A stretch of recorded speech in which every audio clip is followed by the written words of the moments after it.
Hello. Uh, you're all very welcome. Peadar O'Donnell here again on the Peadar O'Donnell podcast. So thank you very much. This is the second episode that you may be listening to this in order. You may be not. Not necessarily sure if that's required, but we'll see. I'm not sure how many cliffhangers we will have on this podcast, but sure, you can give it a go anyway. And I thought I'd let you know at this stage of the game. But the Peadar O'Donnell podcast is available on Whooshka, which is www.whooshkaa.com. So that's Whooshka. And it's also available on Spotify. So you can just look it up and it'll be there on Spotify. And it's also available on YouTube on the channel John D Ruddy Does Stuff. John D Ruddy has very kindly allowed me to post these podcasts onto his channel. That's indeed his second channel. You might know him. He does all these animated history videos. They're not bad. But I hope you're all well. A very good morning to you. I'm recording this in the morning, so I'm saying good morning, but you might be listening to this at some other time. But that's okay too. It's been a very stormy weekend, folks. And might have been climate change, might not. We shall see. Oh, it was very rough altogether. Perfect weekend, though, to get the Christmas decorations up. Got it up out of the attic. Had to get the ladder, and no, it was quite precarious. I'd been meaning to get a new one. One of the rungs of the ladder, I nearly put my leg through it, so it was a bit. I think I might need to get a new ladder. But I went up to the attic, and I got myself all of the Christmas tree and the Christmas decorations.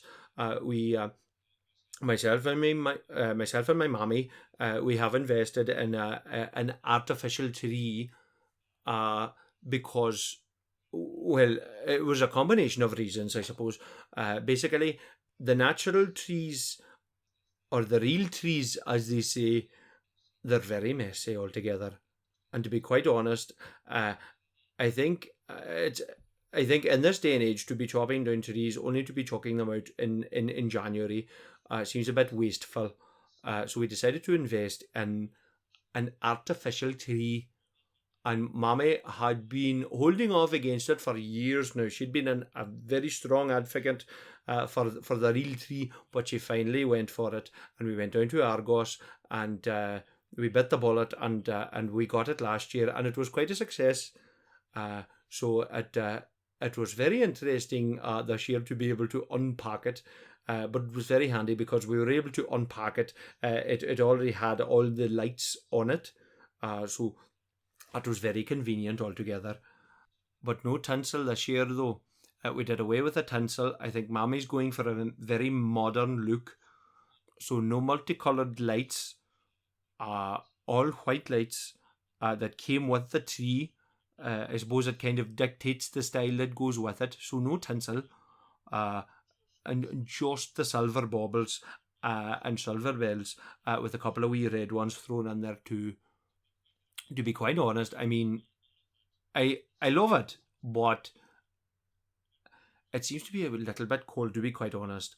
But I might have to have words with Mommy next year about it. So we shall see. But I like the artificial end of it. But it is around that time of year that people are starting to play the Christmas songs. And Michael Bubble is coming out of his bubble and has emerged to sing some Christmas songs. And the Mariah Carey and the Slade and the Band-Aid and George Michael, God rest him. They're all singing their songs, and they're all coming out, and well, some of them have come out, some of them have not. It's great I get to sing all of these songs. I love it. It's hard to pick a favourite. I don't think I would right here. It might be a bit controversial to pick one for now. But I might go back and have a wee listen to some of Daniel's Christmas songs as well, and put the tapes on in the car. But we're not talking about Christmas, folks. That was I was experimenting with what they call a wee introduction, and this now is what they're calling a segue, which is not one of them fancy scootery robot things which some of the people who fly about on who have too much money on their hands. But a segue is where you quite comfortably go from talking about one thing and talking about the next thing. I was reading about podcasting, and I was reading about the best ways to do it. And so they say, don't draw too much attention to the segue, otherwise you might... it'll draw attention to itself, and it might defeat the purpose of having a segue. So, all right. Okay. Right. So, well, we're going to talk about the UK election. Aye. I think yes. Aye, that's how they said the segue works.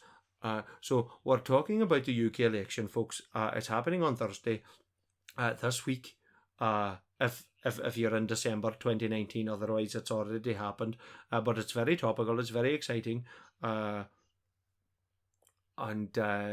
although UK politics can be a bit overwhelming, but I live in Donegal, up in the northwest of Ireland, and now in the Republic of Ireland, it's quite a strange situation, because basically we live further north than that. I mean, where I live further north than most of Northern Ireland.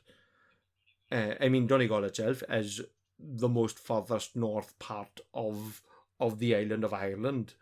And Northern Ireland is actually south of a lot of Donegal in some cases. It's quite ironical in some ways. But the UK elections, I thought I'd talk about it because I decided to make a little bit of sense about it, because we could see what might happen on Thursday, because a lot of people are talking about it. Basically, it's as what some of the Americans would call a dumpster fire. I was reading about it on this website, www.twitter.com. That's TWITTER. And basically a lot of people were getting very angry about a lot of different things, and they're saying a lot of very harsh things and getting into arguments with each other, with complete strangers online. It's quite extreme.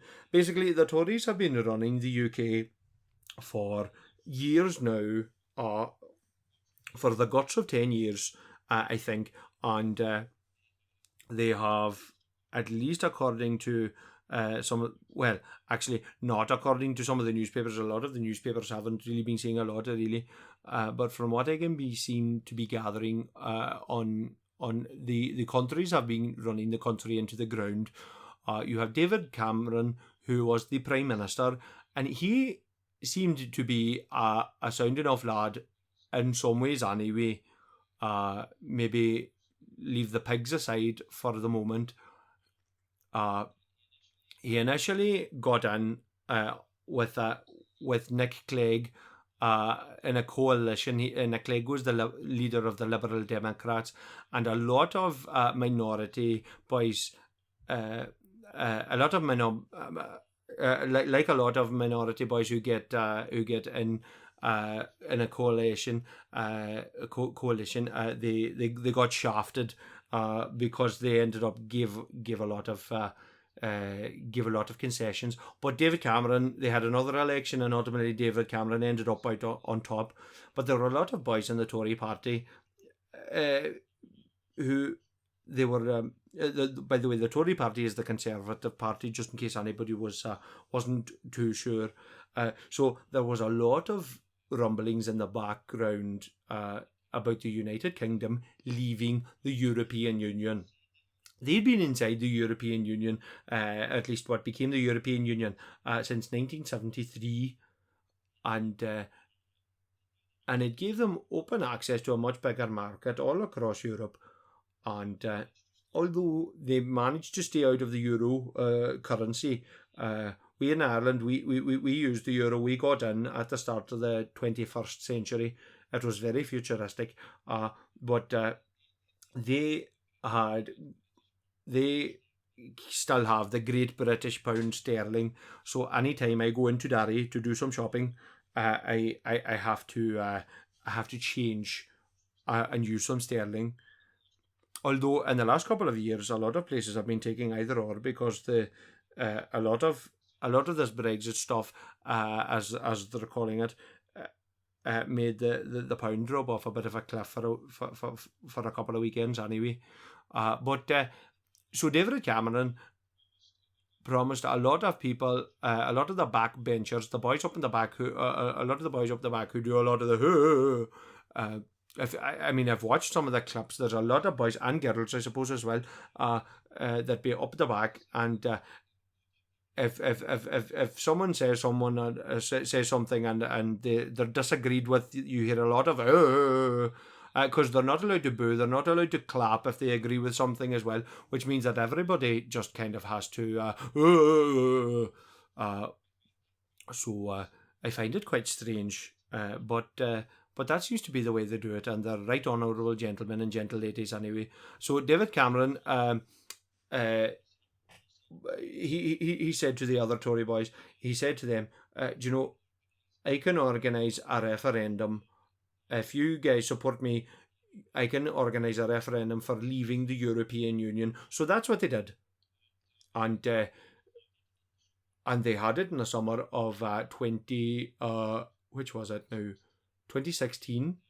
And I don't think anybody expected it to actually go through, but it did.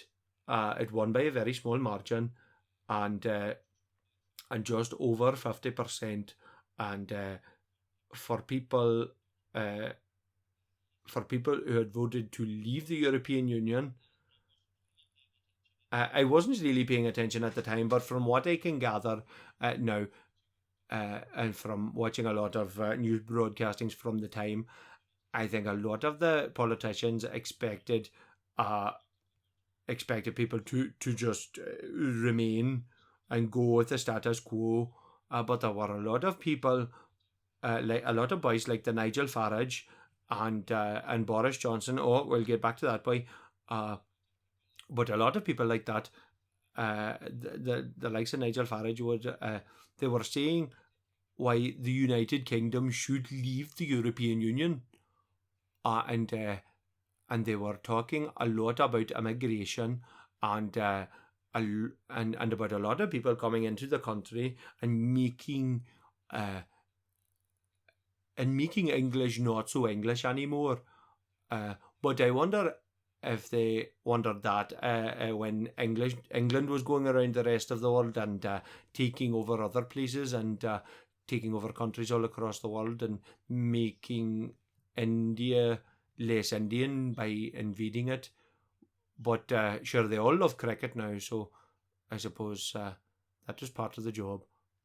They also talked a lot about funny laws and regulations coming from Europe.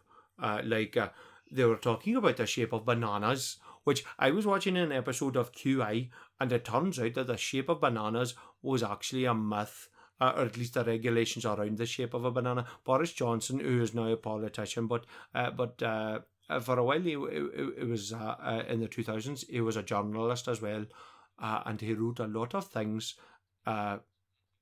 He seemed like he was turning the people of England against the European Union, against immigrants as well. A lot of things he said, like anti-Muslim, anti-black, a lot of things, a lot of anti-gay stuff.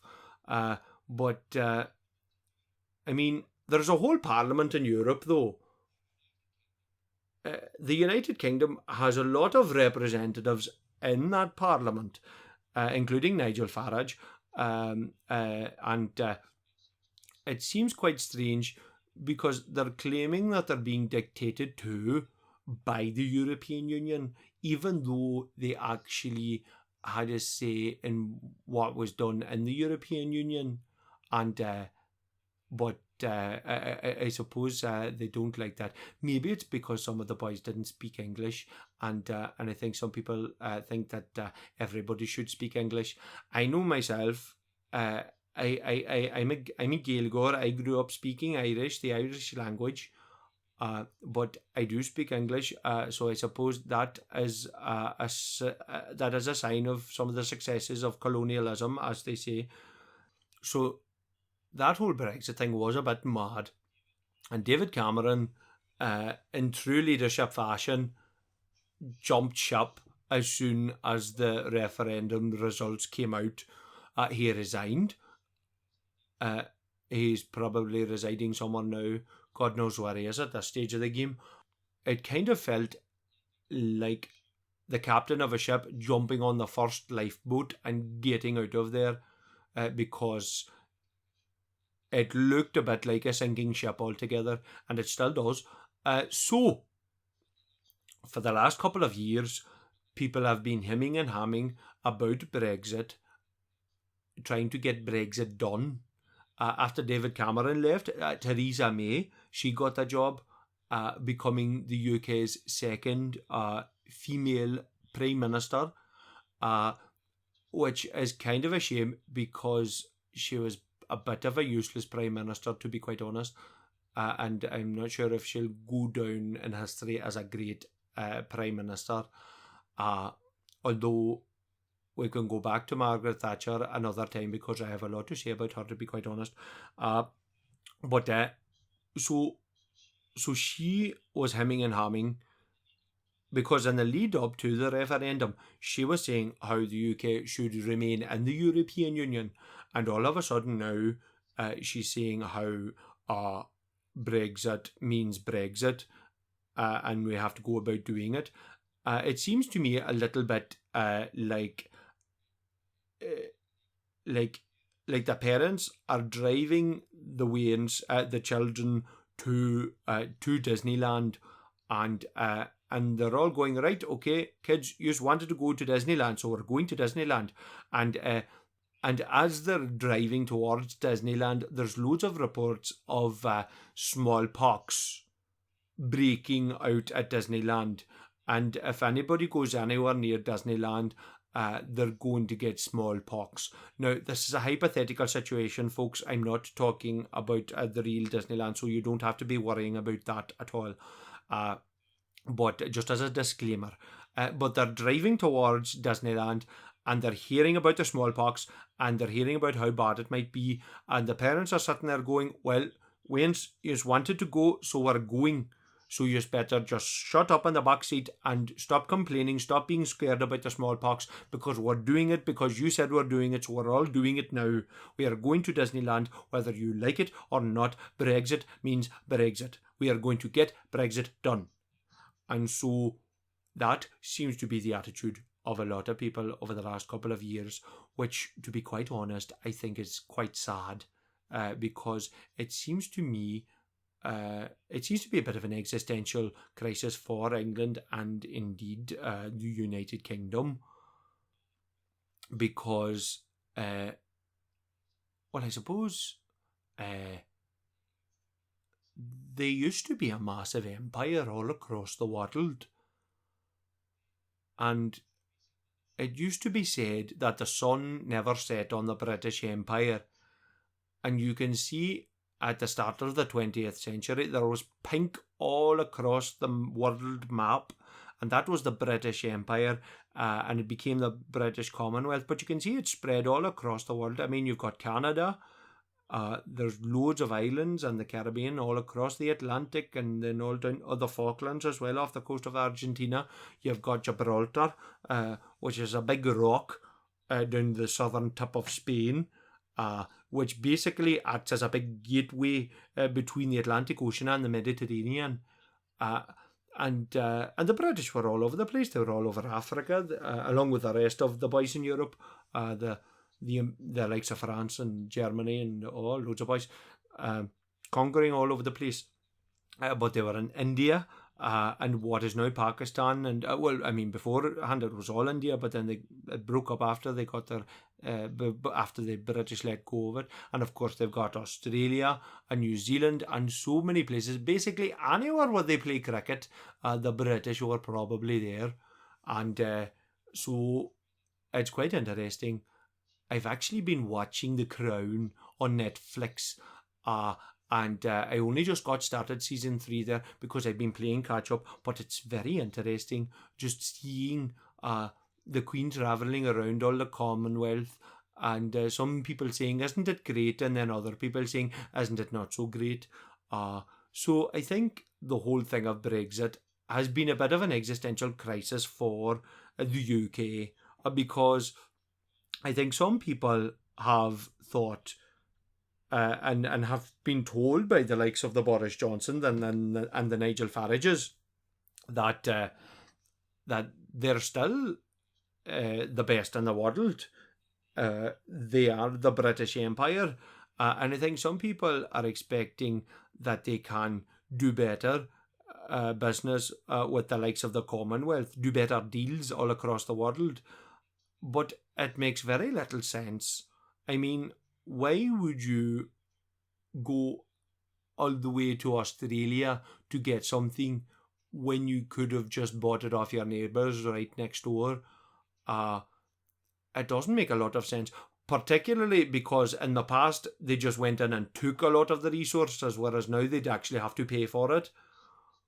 I think some people think in this great world of globalization, they think you can get anything from anywhere, and I suppose technically that is true, but at the same time, we were talking last week about climate change, that thing that I discovered online, and as all of these ships and planes are flying about and moving about and all across the planet, they are creating what is called a carbon footprint. Oh, not a footprint, a footprint, although they might be bringing a lot of fruit from all across the world. And it's a big carbon footprint that they'd be making if it's a ship that's going from Australia all the way to the UK, bringing something that they could have just as easily bought off the likes of Germany. But I think some of the English have a bit of an old-fashioned view. I think a lot of them talk about, now I'm not talking about every English person, there are a lot of people who are a bit more tuned into reality, but I think there's a lot of people as well who think back to World War II and think back to when they were at war with Germany. And I think maybe they might be taking umbrage with the fact that Germany seems to be calling some of the shots in the European Union. But they're a very big country in Europe. They've got the biggest population in Europe, as far as I know. So it does kind of make sense. But they're also one of the biggest manufacturers in the world. They produce a lot, Germany. They're very efficient, the Germans. But I suppose that efficiency might have gone a bit too far in the 1930s and 40s, so they were kind of put in check. I think there are some English people who think maybe during World War II we were able to survive. We were able to fight against Germany because we were very powerful. But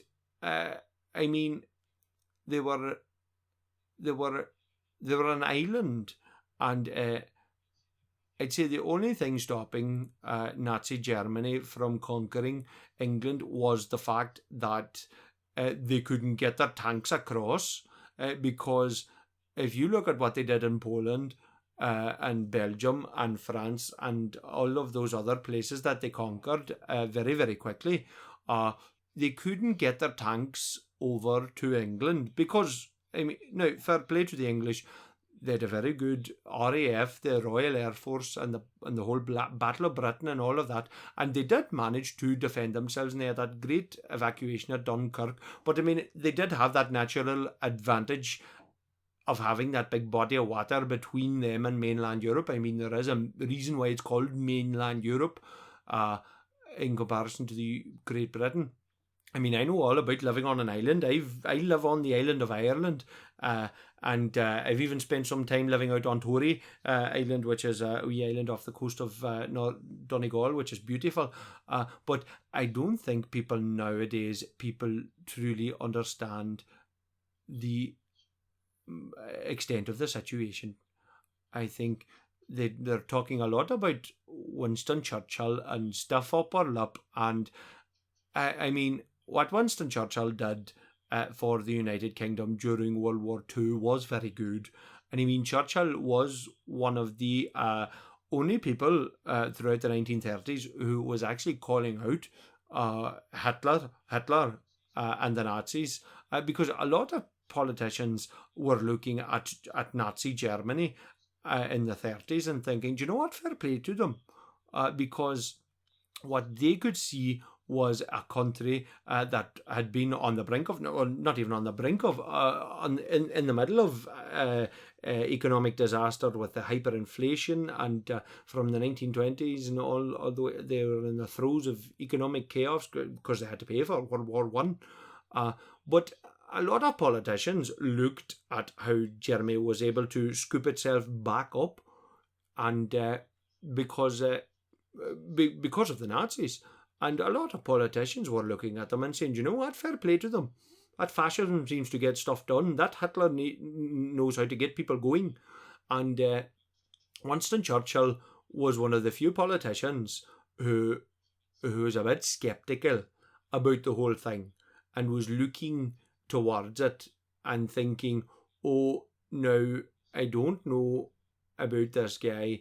This might be a bit harsh. This might be this could all end in tears. I suppose hindsight is 2020, and as it turned out, I mean, the Nazis they were rounding up minorities and exterminating them. It was quite harrowing and dark, and millions of people were killed and had to be stopped, and thankfully the rest of the world got together and stopped them. Although Ireland remained neutral, but that's another story. But the world has changed. That was 70 years ago. It has had a complicated history since, but I think a lot of people just like to stereotype people. And I know I'm sitting here talking about a stereotypical English person thinking about the world in relation to World War II, but there are some people who just have that very simple mindset. I think that mindset went into some people who went in to vote on the Brexit referendum.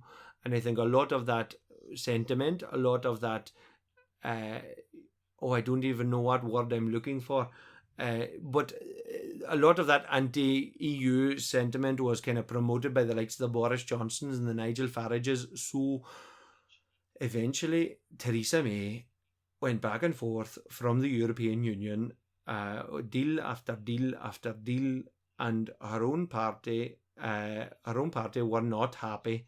Eventually it got to a point where she said, you know what, if you want it done, you go do it yourself. And she finished off as Prime Minister, and naturally Boris Johnson stepped forward, and one of the boys who had created the whole mess in the first place, even though David Cameron's probably sipping on a mojito somewhere.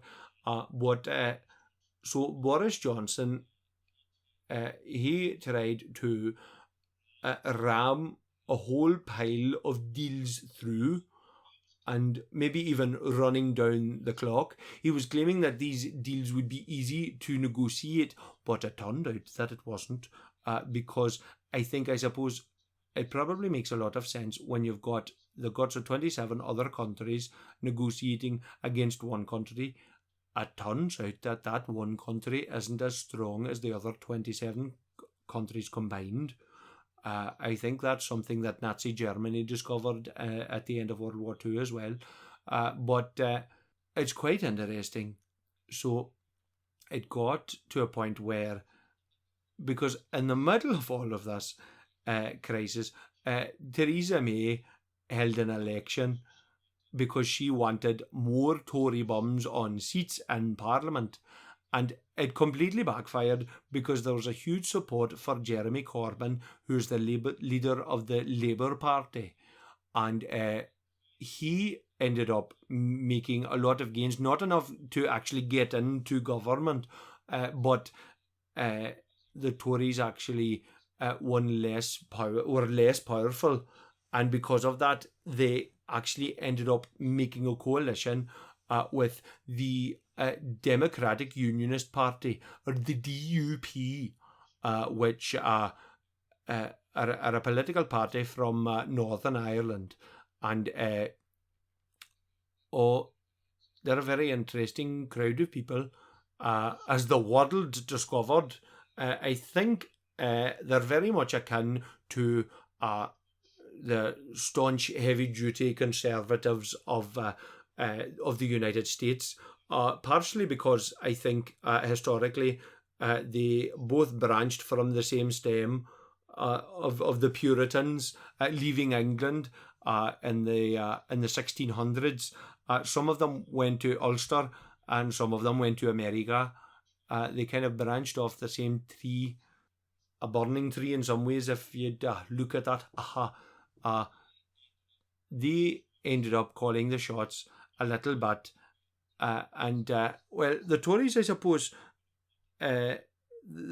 suppose, would have wanted to throw Northern Ireland under the bus. I think the DUP then made it a lot more difficult for them to do so, which was a complete spanner in the works for Theresa May. And it ended up being the same thing for Boris Johnson.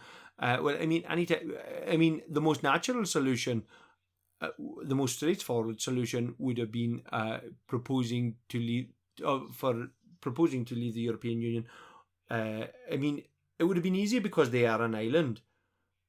Because anything that comes either by plane or by ship, unless you're counting the Channel Tunnel as well, coming from France on train, but it's easy to keep track of what's coming in because of that.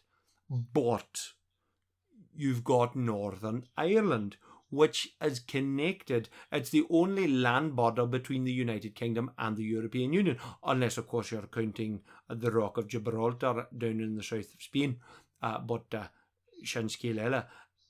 This is a massive border between the Republic of Ireland and Northern Ireland. And I mean, I've crossed that border over 100 different locations. I mean, the amount of locations, the amount of back roads, and you're driving one country into the next, and it's really quite seamless, and it'd be quite difficult to police, I'd imagine. I mean, during the bad times, during the Troubles in the 1970s and 80s, those roads were closed, and the army blew up some of the roads, and there was actually a boy down between Cavan and Fermanagh who had a digger and would go and fill in the road every time the British would blow it up. And they now have a big statue, a big monument to commemorate this big JCB digger for all the work that it did. I think they were called the Border Busters. But it's a very complicated border. I mean, there's a bit, if you're driving from Clonus in County Monaghan, which is in the Republic, you're driving from Clonus down towards like the direction of Galway, I suppose. There's a big main road going from Clonus, and you drive into Northern Ireland for a couple of miles, and then back into the Republic for a couple of kilometres, and then back into the north for a couple of miles, and then back into the south again for the rest of the kilometres. And I would love to see how the United Kingdom would propose to do border checks on something like that. If you have to stop 4 times, I mean, even for me, if I'm to drive from my own home in Killigarry in Donegal, from there down to my own capital city in Dublin, I have to cross the border twice. I have to go into Northern Ireland and go out of Northern Ireland. It's very complicated, and I think a lot of people, as they were going into the polls for the Brexit referendum, they didn't really think about Northern Ireland a lot. And they didn't think about how that would affect, because to be quite honest, I don't think a lot of people over in England or Great Britain really care about Northern Ireland, and probably would have preferred for it to just disappear or disappear off into the distance. And I suppose that would have been the easier solution, as I said before. But the DUP being in government just completely complicated the thing. So eventually it got to a point where Boris Johnson decided to call this new election. I suppose we're all just trying to work out what's going to happen. It's kind of exciting, kind of not at the same time, because there's a lot of people thinking that the Tories are just going to get in again, and that'll be that, and Brexit will happen, and it'll be a whole new world, I would say, particularly for Ireland. I mean, I didn't get a vote in it. I mean, I live in the Republic, but it's probably going to affect us. It's going to affect a lot of the boys. I mean, there's a lot of boys I know down the pub, the farmers, and they would have sold a lot of stuff, and they continue to do, and to sell a lot of stuff across the border to the UK, and a lot of dairy products. Even though last week I was talking about a lot of the massive problems about the dairy industry and all the production of methane and all of that and climate change, but we've got the boys, and even now the boys are protesting down in Dublin, the beef farmers, because of they're scared of the beef prices, and I don't think that's all a coincidence between that and all climate change, and there's not an isolated incident in it, but you've got these boys now. Their livelihood is reliant on the trade with the UK, and that seems to be possibly up in the air and in jeopardy. But what other options are there? There's the Tories, and then you've got Labour, who are the biggest opposition, and Labour are the left-wing party led by a man called Jeremy Corbyn, who is, as they say, an old-school socialist. Because something funny kind of happened, the Labour Party, during the 90s. It kind of got swallowed up by what they call I was reading about it, the neoliberals. Neoliberalism, where basically they're just handing over all the power over to the corporations, to be very honest, which I think is kind of insane. And I think and as Tony Blair, and as fun and positive as he was, and the things can only get better, I mean, he did ultimately lead a war with the United States against Iraq, looking for weapons of mass destruction, which didn't actually exist.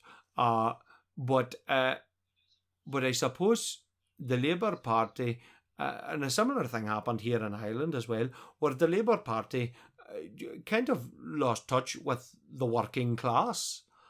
And what's the point of a Labour Party if they're not representing the working class?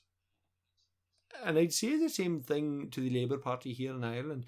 There's a reason why you've got the likes of more left-leaning parties, and even the likes of Sinn Féin, who are kind of taking over the lefty mantle, because that seems to be what the people want. But a lot of people, young people, seem to like Jeremy Corbyn because he seems to be a bit of a father figure, or even a grandfather figure. But at the same time, to be quite honest, I quite like him as a 31-year-old person. I suppose I'd imagine there'd be good support for artists, which I might enjoy as a painter myself. I suppose my views on economics are, I don't think anybody needs to be able to get as stupidly rich as some of the people in the world. I mean, there's so many multi-billionaires out in the world. I don't see the point of one person owning that amount of wealth, particularly when you've got people on the other side of that who don't have anything. So I think a nice, decent society should have guarantees for people at the bottom that they shouldn't completely fall out of the bottom into complete and utter poverty, and maybe have a cap on the amount of money that people could have. But so that's the Labour Party, and then you've got the Lib Dems, the Liberal Democrats, and they were the boys who were in power with the Tories. But I think they're trying to make sure that everybody forgets about that. They've been staunchly saying that they don't want Brexit to happen, and that's the big thing about this whole election, is it's essentially another vote on Brexit. And I'd say if Labour or the Lib Dems get in, then Brexit may not actually happen. Now, Jeremy Corbyn has said that he's going to remain neutral about the whole Brexit thing. He did so before the referendum. He sat on the fence, and I think a lot of people were a bit complacent in the last referendum, which I think kind of led to an unexpected big vote for Brexit. But then you've got the Brexit Party, who's led by Nigel Farage. Now, he used to be the leader of the United Kingdom Independence Party, or UKIP as they were known, but he decided to jump ship from them because I think he started to realise how racist they were. So maybe he thought that it might look a bit bad, because maybe Nigel Farage doesn't want to look like a racist. But I think if he wants that, then maybe he should think a bit more carefully about some of the sentiment that he spreads and some of the things that he says. I mean, I suppose he stoked a lot of those anti-immigrant fires, and he got a lot of people scared.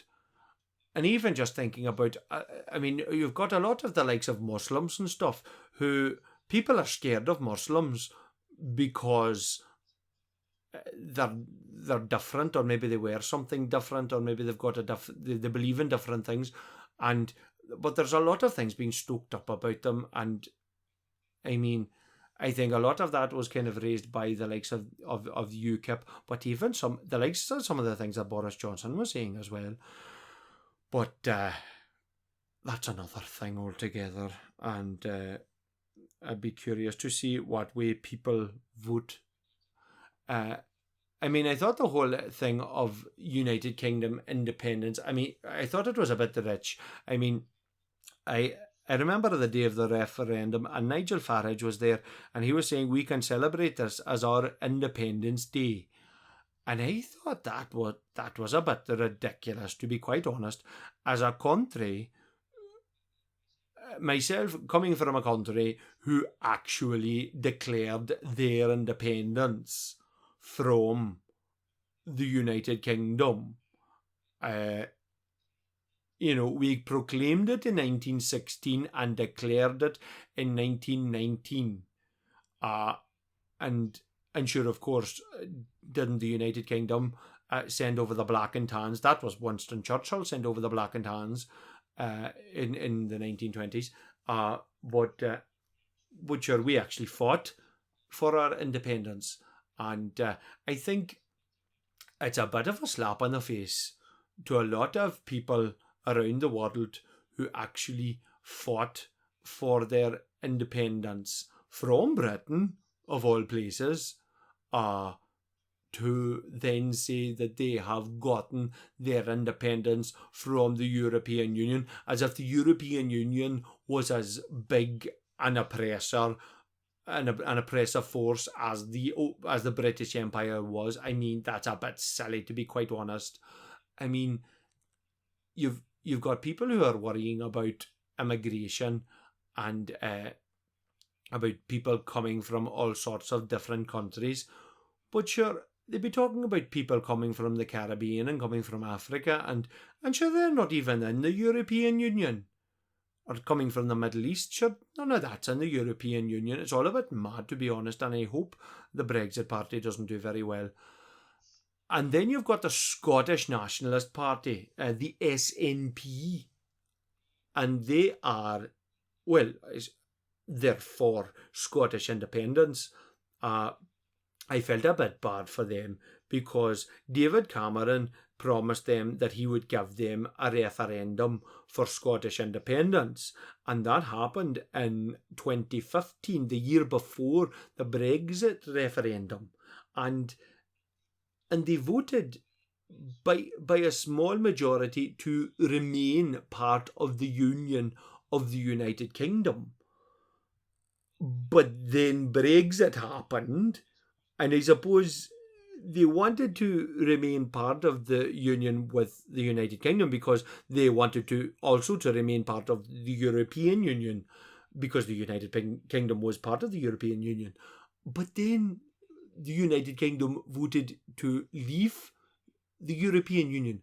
But of course, Scotland and indeed Northern Ireland voted to remain in the European Union. So it kind of throws the whole question of Scottish independence into the air again. And I think if Brexit happens, I'd say the Scottish Nationalist Party may well go for a second referendum, and a second independence referendum, and they might even get it if Brexit is as big as a disaster as it seems like it could be. It probably will be. I mean, a lot of the Tories were talking about getting the best deal possible, but I think the best deal possible is being in the European Union, and I don't see why the European Union would give them a better deal than being in the European Union. It makes no sense, If you're leaving a party and you say, I want to have all the benefits of being in that party, but I'm not in that party anymore, they'll tell you where to go, and I think that's what's been happening. And I think even the amount that the European Union has been sticking up for Ireland over I think the UK has been surprised that Ireland has had such a say in what's going on, because the European Union are looking out for us because we're all members together. Now, the European Union is not perfect, and it has a lot of problems, and it has a lot of bureaucracy, and it has a lot of red tape, and a lot of my friends who are fishermen out on the seas, they have a lot to say about the European Union, and we can go back and chat about that some other time. But as a whole, I think the European Union is very important. I think a lot of people forget, because I was reading about why the European Union started, and it wasn't about this big economic club across Europe. It was about making sure that a war as bad as World War I or II never happens again. And even specifically that Germany and France never go to war again. And this has probably been the longest period in history ever that France and Germany have not had a war between each other, because they always just took it in turns, maybe every 10, 30 to 20, 30, 40 years, they'd go and have a war just because, they disagree about something else. But this has been the longest time in history that France and Germany have not been at war with each other. And that's very special, because if we have seen in the past, those wars are very destructive and a lot of people die. And we don't want that. So it's clear that Scotland seem to value being part of the European Union. So it'll be interesting to see what happens with them. They're led by Nicola Sturgeon, and she's great crack altogether. Even down in Wales, there's been some rumblings from the likes of Plaid Cymru, who've been talking about Welsh independence, and they've been looking at Scotland and wondering if they could even go for a bit of independence. And I mean, as a country myself, we have gained independence from England, I suppose. I can very much appreciate it. But watch the space, as they say. And then, of course, you have the politics of Northern Ireland, which is a whole different ballgame altogether. You've got you've got the DUP, the Democratic Unionist Party, and of course, it's in their name, Unionist, that they are in line with the Union. They want to remain part of the United Kingdom.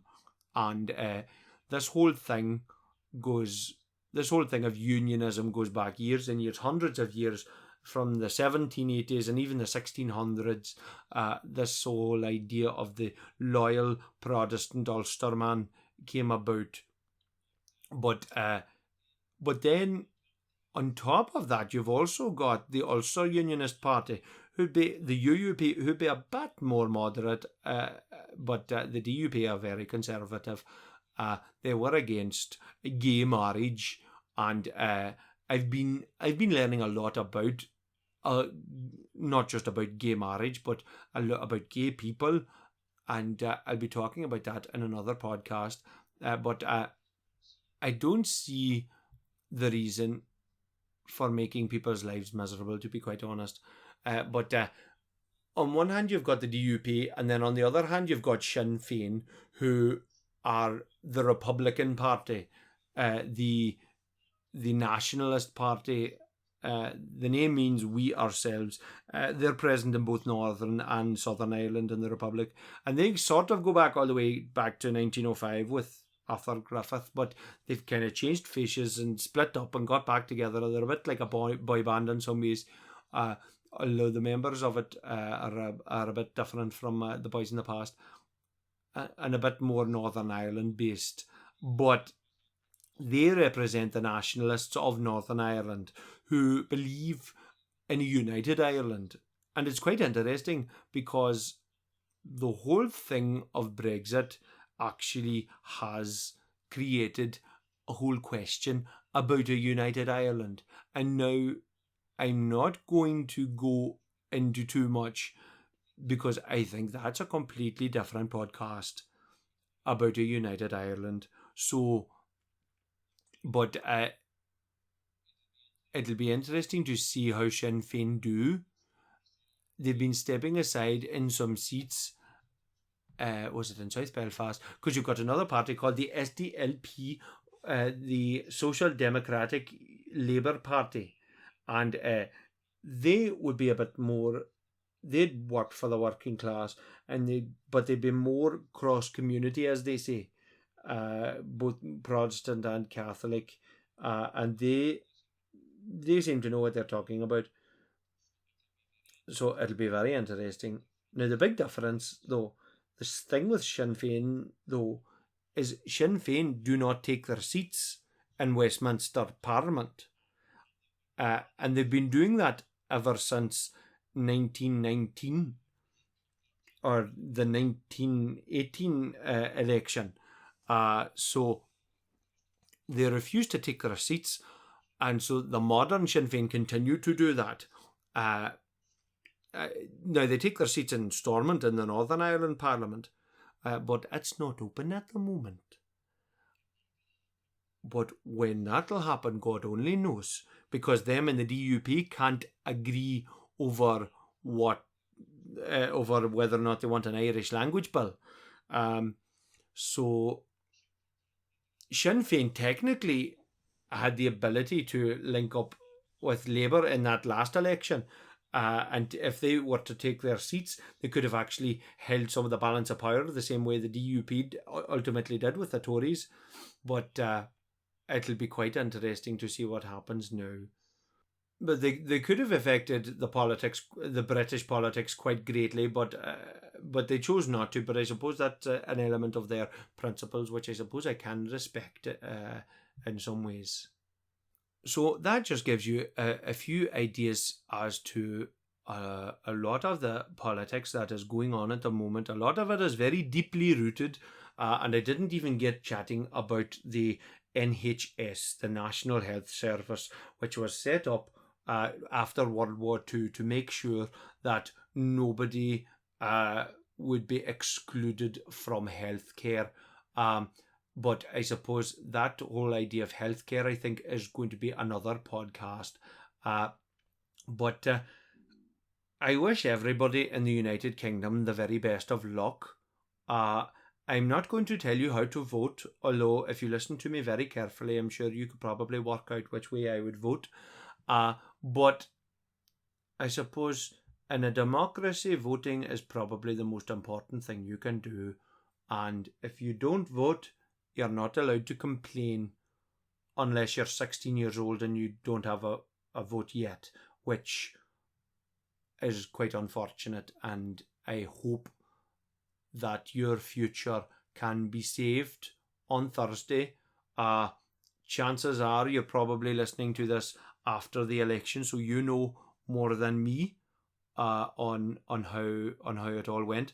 There was a great story to finish it off that Alistair Cook, who was for anybody who doesn't know, he was an English journalist who worked over in America all the way through most of the 20th century. And he did these little recordings on a Sunday evening called Letters from America.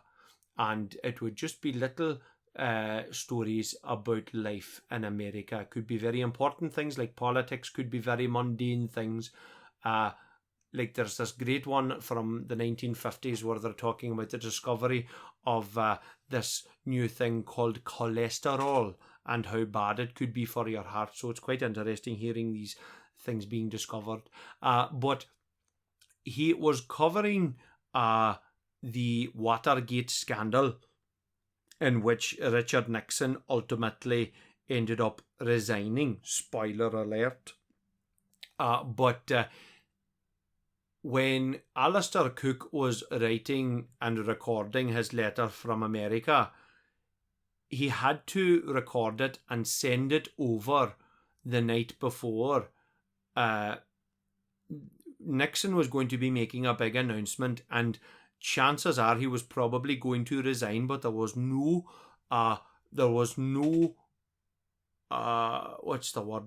guarantee that was going to happen. So Alistair Cook essentially had to guess, but the recording had to make sense either way. So he was wondering, how do I talk about this big thing that is going to happen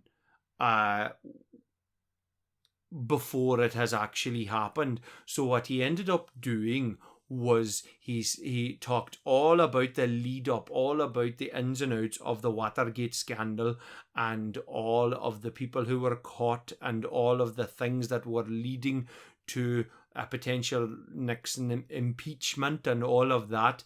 And he got to the end where and he just finished with, and of course the rest you know. So on that bombshell, folks, I'll chat to you later. You have been listening to a John D. Ruddy podcast. Don't forget to follow us on Facebook, Twitter, and Instagram. Subscribe to our podcasts and videos on YouTube, Spotify, and Whooshka. You can support the creation of these podcasts through Patreon. Thanks for listening.